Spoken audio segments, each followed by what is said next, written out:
आज फिर प्रकाश जब सुबह टहल कर आया तो अपने साथ 3-4 मित्रों को लेता आया और अपनी पत्नी से बोला, देखो मेरे 3-4 दोस्त आए हैं, जल्दी से चाय बना दो, तुम्हारे हाथ की चाय पीने के लिए आए हैं। और हाँ, साथ ही नाश्ता भी लगा देना, क्योंकि इन सबको ऑफिस जाना है, तो अब इन्हें घर पर नाश्ता करने का वक्त नहीं मिलेगा। प्रकाश की बीवी सुनीता अंदर ही अंदर कुड़ कर रह गई। वह दूसरों के सामने क्या बोलती, बस उसने मुस्कुराकर उसके दोस्तों का स्वागत किया और चाय बनाने चली गई। प्रकाश की लगभग हर रोज की आदत थी। वह टहल कर आता तो अपने साथ किसी न किसी को लेकर आता और फिर उसका चाय नाश्ता अपने घर पर करवाता। 1-2 दिन तो यह सब कुछ अच्छा लगता है, पर रोज रोज एक तो सुबह सुबह ऐसे ही घर में इतने काम होते हैं, ऊपर से मेहमानों की आवागत। लेकिन प्रकाश को इन सब बातों से कोई मतलब नहीं होता। उसे तो बस अपने दोस्तों को रोज ही अपने घर पर बुलाना रहता है और उसका कहना है, यदि किसी को खिला दिया तो कौन सा हमारा अनाज कम हो गया। कभी कभी सुनीता बहुत चिढ़ जाती थी और बोलती थी, तुम्हें अंदाजा भी है, तुम सुबह सुबह इतने लोगों को लेकर घर आ जाते हो। एक तो सुबह के वक्त घर ऐसे ही बिखरा पड़ा रहता है, ऊपर से तुम्हारी यह मेहमान, मुझे और भी काम होते हैं, मैं क्या तुम्हारे मेहमानों की आवभगत में ही लगी रहूं। तो प्रकाश बोलता, इतना गुस्सा क्यों करती हो, कौन से तुम्हें अलग से काम करने होते हैं, नाश्ता तो तुमने बनाया ही होता है, बस वही उनके आगे रख देना होता है, उसमें परेशान होने की क्या जरूरत। सुनीता को यह सब बातें सुनकर बहुत गुस्सा आता और वह गुस्से में बोलती, तुम्हें किसी दोस्त ने कभी अपने घर 1 कप चाय भी पिलाई है, जो तुम रोज उन्हें लेकर चले आते हो। जरा कोई दोस्त किसी दिन 1 कप चाय भी पिला दे, तब बात करना। मैं कर देती हूँ, इसलिए मुझे हल्के में ले लिया है। मैं कब कह रही हूँ किसी के खाने से अनाज कम हो जाता है, लेकिन क्या मुझे और कोई काम नहीं होते। तो प्रकाश बोलता, वैसे भी तो 4 लोगों का खाना बनाते ही हो, अगर उसमें 2-4 रोटियां या पूड़ियां अधिक बना ली तो क्या फर्क पड़ता है। सुनीता को समझ में आ चुका था कि प्रकाश को समझाने का कोई फायदा नहीं, वह वही करेगा जो उसे करना है, और इसकी हरकत से घर में कितनी परेशानियां और उसका कितना काम बढ़ जाता है, इस बारे में उसे ना कभी सोचना है ना समझना।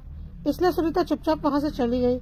उसे पता था पत्थर में सर फोड़ने से कोई फायदा नहीं, और प्रकाश अपनी आदत के अनुसार रोज किसी न किसी को घर लेकर आता ही रहा।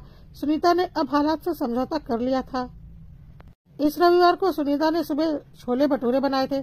उसे पता था प्रकाश किसी न किसी को लेकर आ ही जाएगा, इसलिए वह कुछ भी बनाती तो थोड़ा ज्यादा ही बनाती। पर इस रविवार तो प्रकाश ने हद ही कर दी।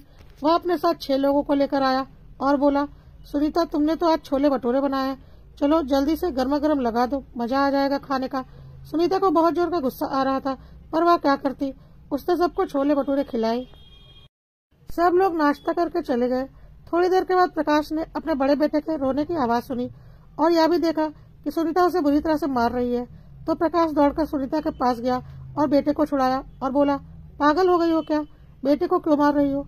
तो सुनीता ने बोला, पागल मैं नहीं हूँ, पागल यह हो गया है, मुझसे नाश्ते में छोले भटूरे की मांग कर रहा है, मैं कहाँ से इसे छोले भटूरे दूं। मैंने कहा चुपचाप ब्रेड जैम खा ले, तो खाने को तैयार नहीं। क्या मैं छोले भटूरे प्रकट कर दूं जब सारे छोले भटूरे खत्म हो चुके हैं। तो प्रकाश ने बोला, अरे खत्म हो गया तो क्या हुआ, और बना लो, इसमें कौन सी बड़ी बात है, और बच्चे को मारने वाली कौन सी बात है। तो प्रकाश की पत्नी ने बोला, अच्छा क्या छोले भटूरे ऐसे ही बन जाते हैं, उसके लिए रात में चने को भिगाना पड़ता है, रात में ही भटूरे का आटा गूंथ कर लगाना पड़ता है। क्या इधर बोला और उधर छोले भटूरे बनकर तैयार हो गए। प्रकाश ने बोला, तो थोड़ा ज्यादा बनाया होता। तो सुनीता ने बोला, अच्छा ज्यादा बनाया होता, हम 4 लोग हैं और उसे 6 लोगों ने खाया और तुमने भी खाया, कुल 7 लोगों ने खाया। तो प्रकाश ने बोला, तो थोड़ा और ज्यादा बना लिया होता।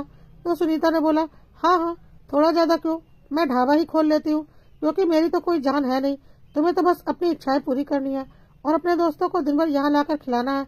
तुम्हें इससे क्या फर्क पड़ता है कि तुम्हारी बीवी बच्चों ने खाना खाया या नहीं, तुम्हारा पेट भरा ना, तुमने खाया ना, तुम्हारे दोस्तों ने खाया ना, और स्वाद भी लिया।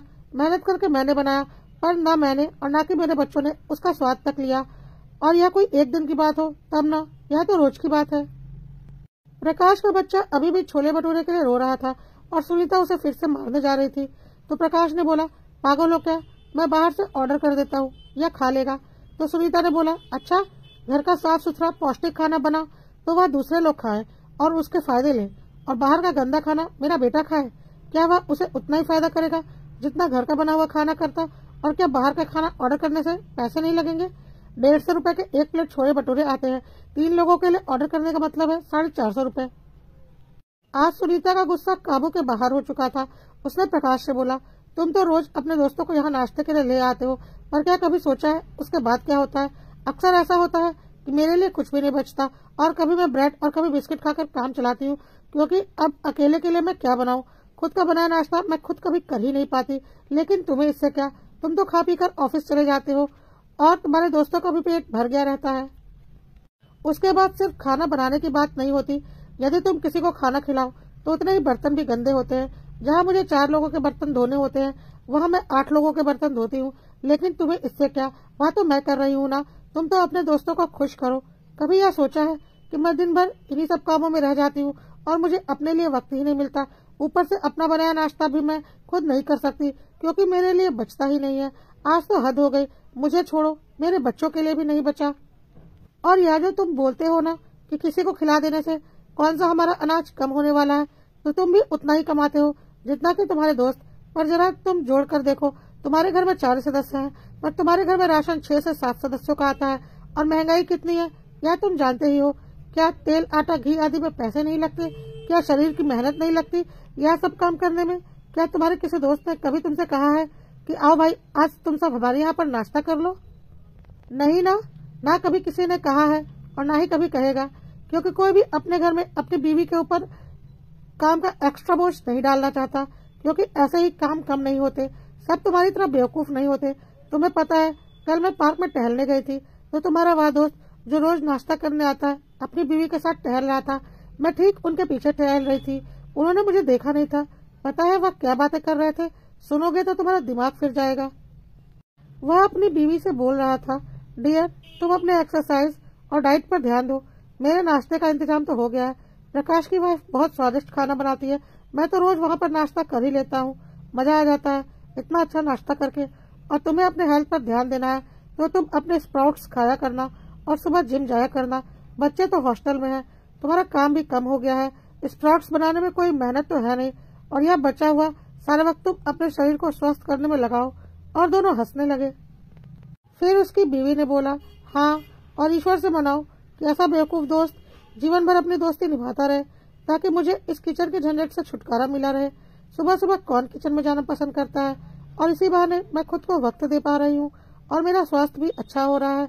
इस पर तुम्हारे उस दोस्त ने बोला, बिल्कुल सही कह रही हो। सबसे पहले अपना स्वास्थ्य देखना है, और जब हमें पका पकाया मिल रहा है तो हमें सर फोड़ने की क्या जरूरत? आराम करो और आराम से रहो। और यह तो तुम्हारे एक दोस्त की कही गई बातें थी जो मैंने सुन ली। तुम्हारे बाकी के दोस्त भी तुम्हारे बारे में ऐसा ही सोचते होंगे, क्योंकि उन्हें पता है तुम कितने बेवकूफ हो।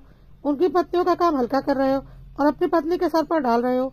साथ ही साथ अपने बच्चों के मुंह से निवाला भी छीन रहे हो और उनके मुंह में डाल रहे हो। लेकिन मुझे पता है यह सब बोलने से कोई फायदा नहीं, क्योंकि तुम तो वही करोगे जो तुम्हें करना है और तुम जो आज तक करते आ रहे हो। तुम्हारे दोस्तों की पत्नियां तुम्हारी वजह से अपनी सेहत बना रही हैं, और तुम्हारी अपनी पत्नी की सेहत बिगड़ रही है, क्योंकि एक दिन भी वह खुद का बनाया नाश्ता नहीं कर पाती। चाहे वह कितना भी ज्यादा बनाए, उसे ब्रेड या बिस्किट खाकर ही काम चलाना पड़ता है। लेकिन तुम्हें इससे क्या फर्क पड़ता है? तुम्हें तो अपनी वाहवाही लूटनी है, जो कि तुम कर रहे हो और करो। और रही बात मेरे बेटे को छोले भटूरे खाने हैं, तो मैं उसके लिए कल बना दूंगी।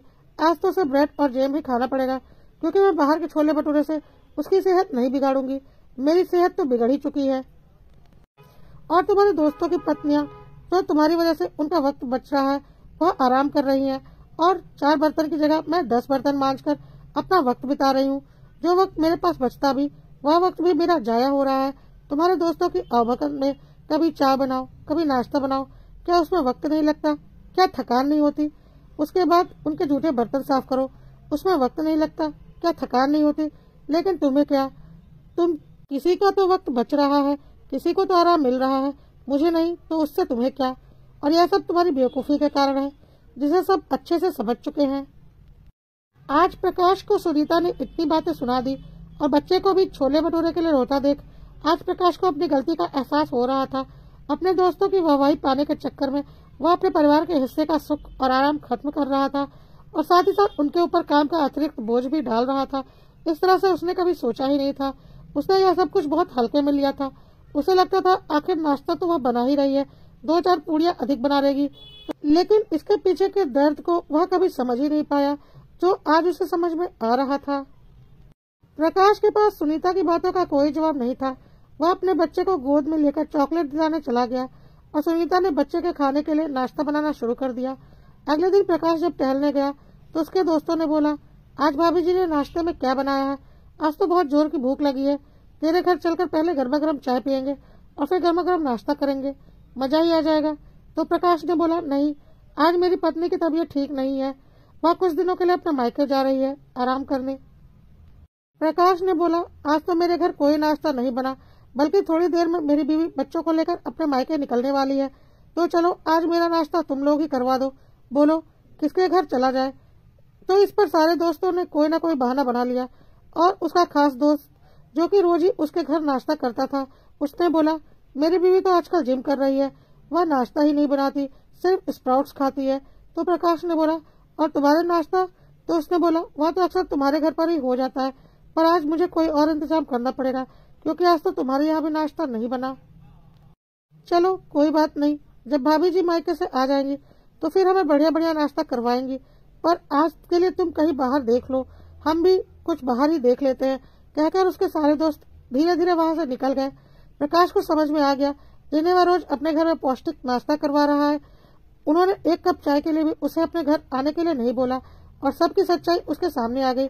वह चुपचाप पार्क में एक कोने में बैठा था और उसके दोस्त पार्क की बाउंड्री के बाहर रोड से अपने घर की तरफ जा रहे थे और आपस में बातें कर रहे थे।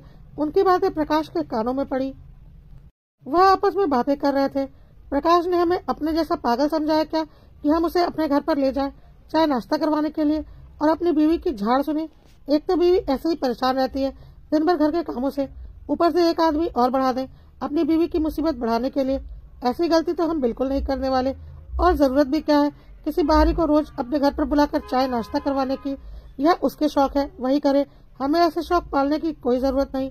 चलो अब कुछ दिन तो हमें बढ़िया नाश्ता मिलने से रहा, कोई बात नहीं, जब भाभी जी मायके से वापस आ जाएंगी तो फिर हमारी पार्टी शुरू हो जाएगी।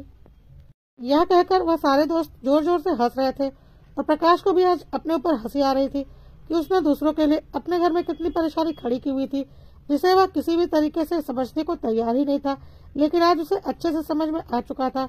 वह पार्क में चुपचाप खड़ा हो गया और बाउंड्री के बाहर अपने दोस्तों को आवाज देकर बोला, दोस्तों तुम्हारी सारी बातें मैंने सुन ली है और अब तुम लोग भी सुन लो।